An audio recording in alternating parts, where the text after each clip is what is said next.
Greetings, estheticians. I'm pharmacist Benjamin I. Fuchs, formulator of Truth Skin Health products, and I am here to talk to you today about my absolute favorite anti-aging topical skin ingredient. And this is an ingredient that is a vitamin and a hormone. I'll explain both here in a moment, and is probably the major signal or communicating chemical in the body when it comes to building tissue from a signaling standpoint, from a communication standpoint, from a genetic standpoint. I call vitamin A vitamin anabolic. Anabolic means building. And vitamin A is the quintessential building substance. I say substance because we call it a vitamin, but it's really a hormone. And that means it turns things on. The word hormone means hormeo, or comes from the Greek term hormeo, which means I rouse to activity. This is what hormones do. And vitamin A is a hormone, even though we call it a vitamin. And we call it a vitamin because you need to have it in the diet. Without vitamin A in the diet or through supplementation, you are going to be at risk for serious health challenges. Now, if you have zero vitamin A, you'll probably die. But if you have even just a deficiency in this very important vitamin, you can suffer from immune problems and skin problems and connective tissue problems and digestive problems and a whole slew of other health challenges, including cancer. What makes vitamin A, to me as a skincare professional, skincare formulator, so absolutely amazing is because you can get benefits when you apply it topically. There's not a lot of substances that are important for the body systemically that you can apply topically and get skin benefits. And vitamin A, or the vitamin A family, which is called the retinoids, are just that type of molecule. And it absolutely breaks my heart when I hear healthcare professionals or skincare professionals or medical professionals say not to apply vitamin A to the skin because of the stimulating effects that it has. And I'm going to address all of that in a moment. But just as a lover of the skin and of skincare and of the molecule, like many of you out there, I love this thing we call the skin, and I love working with it and understanding it. And I'm also a pharmacist and a formulator and chemist, so I love the molecule itself, vitamin A. It just breaks my heart to hear people dissing, marginalizing, and worst of all, not using or not leveraging, not taking advantage of this incredible molecule because of the really misunderstanding and lack of understanding on how to really take advantage or how to use this ingredient. So let's talk a little bit about this from a background perspective, and then I'll tell you specifically why I love this molecule so much or this ingredient so much. So vitamin A is part of a family called the retinoids. They're found throughout nature. And there are retinoids in plants that can have vitamin A-like effects. Not exactly like vitamin A, but close. And you've heard of some of these alternatives. Bakuchiol is a classic example. Beta-carotene is another example. Vitamin A is only made, the real vitamin A molecule, retinol, or its active form, retinoic acid, is only made by animals. It's not in plants. Plants, however, make retinoids that are similar to vitamin A and can have some vitamin A-like effects. As I say, beta-carotene and also bakuchiol stand out, but there are others as well. The true vitamin A action, the real activity from vitamin A, comes from vitamin A. So if you're a vegan and you're trying to do it from beta-carotene, yeah, your body can turn the beta-carotene into vitamin A. You'll get some benefits, and other plant molecules can give you some benefits as well.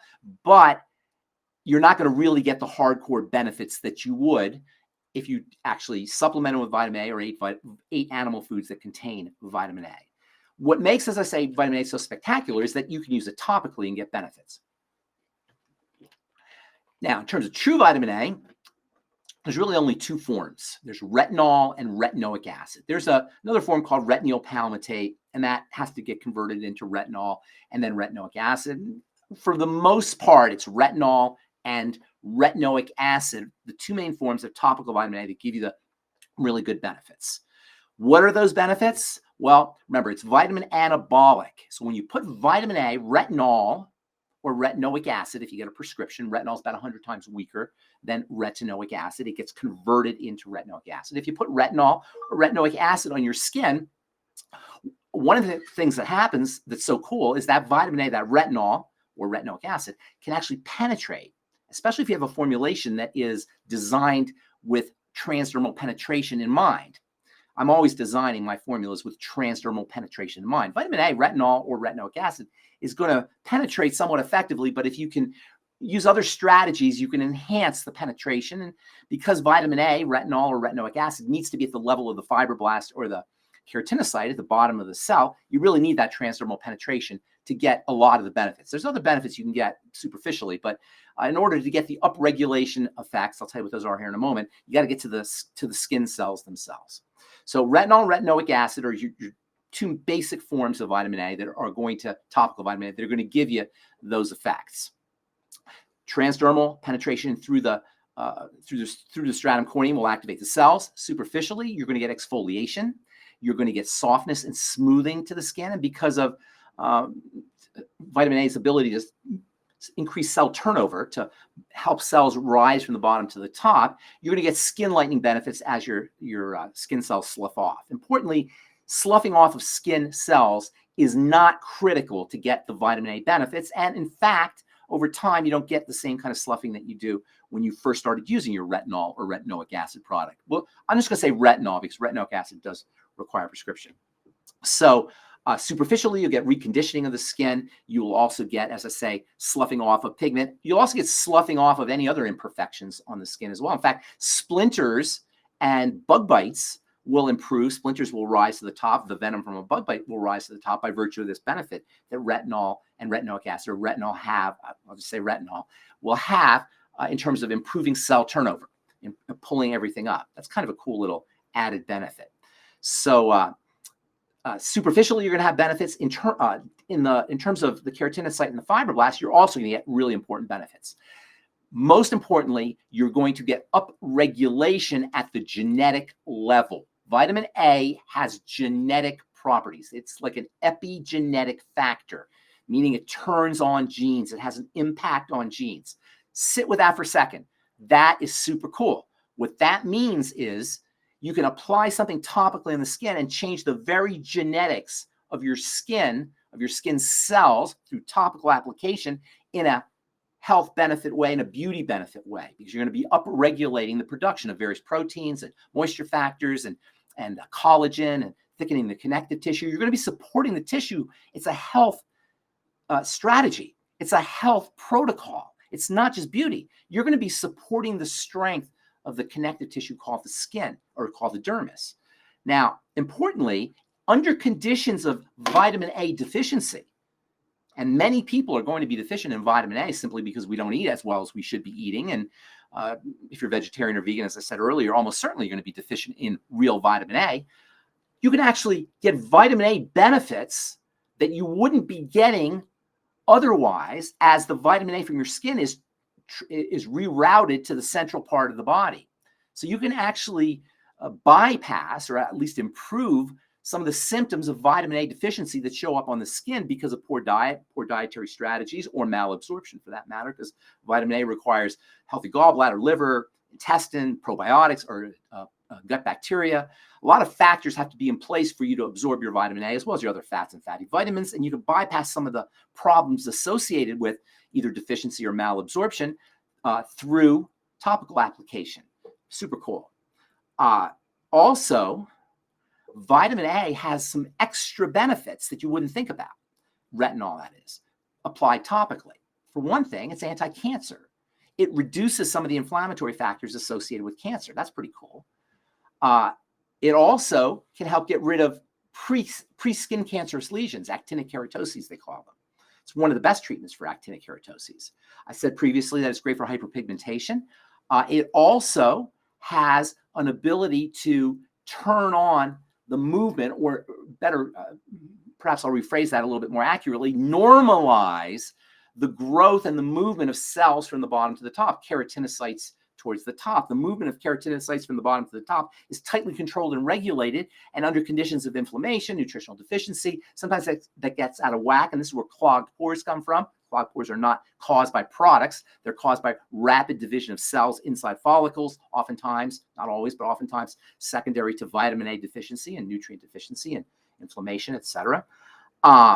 Also, Vitamin A helps make sure that cells are not growing too fast or not growing too dividing too fast in terms of forming plaques and lesions on the surface of the skin. That's a condition called psoriasis, and vitamin A is one of the best treatments for psoriasis.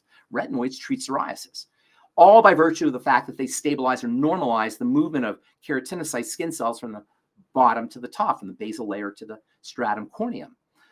There's another condition called keratosis pylorus, also known as chicken skin, and vitamin A deficiency can cause chicken skin.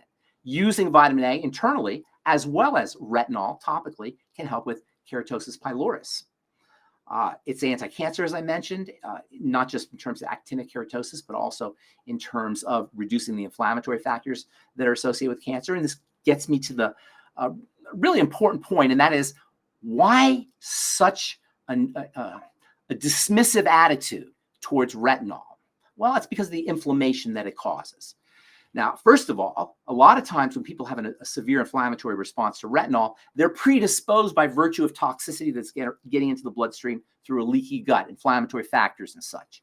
These inflammatory factors will predispose you to a more severe response, we'll say, a more amplified response, because part of the response of retinol, part of the benefit of retinol is due to the body's secretion of inflammatory factors secondary to the retinol. Retinol turns things on.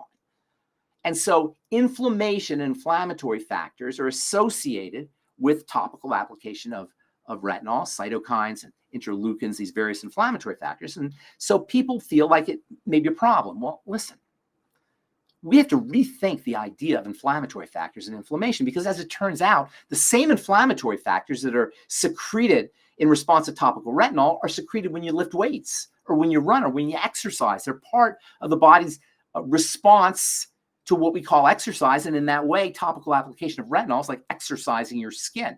And so when people diss on this molecule, this ingredient, it's like basically saying, don't go to the gym because you might hurt yourself, right?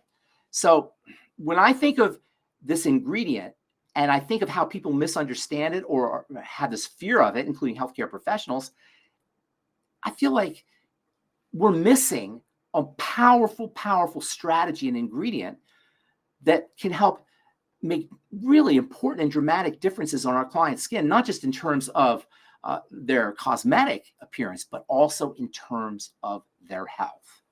The last thing I'm going to say about the application of retinol and the use of retinol is you do want to use vitamin C with your retinol.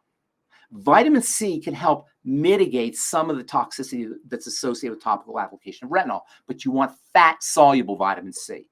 You don't want ascorbic acid. You want THDA, ideally, tetrahexyldecylascorbate. To me, that's the best, that's the most functional form of vitamin C, particularly when it comes to soothing and antioxidant and calming benefits.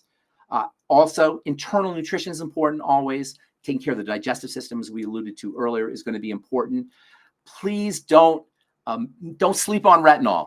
Don't miss out. If you're an esthetician, this is an incredible tool for you to make a big difference in your clients' lives.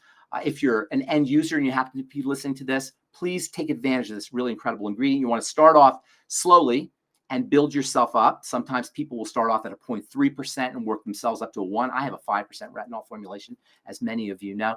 So build yourself up slowly, and also take days off. Tissue doesn't grow when it's being stimulated. It grows when it's being rested. We call that the refractory phase. So take advantage of the refractory phase as well. There's also retinol peels that you can do at super high concentrations, 15 or 20% peels. You can look us up and reach out to us if you're interested in retinol peels at high concentration. It really does make an amazing peel. It's also great for spot treating. Retinol is for spot treating bug bites, as I said earlier, or also spot treating hyperpigmented spots or wrinkles or that kind of thing. Skin tags also, retinol is great for skin tags, all by virtue of the fact that it speeds up the turnover time and improves exfoliation, the sloughing off of surface imperfections. All right, that's my talk on retinol. I hope I educated and edified. I'm pharmacist Benjamin I. Fuchs from Truth Skin Health, and hopefully I'll see you guys in person sometime soon. Okay, bye.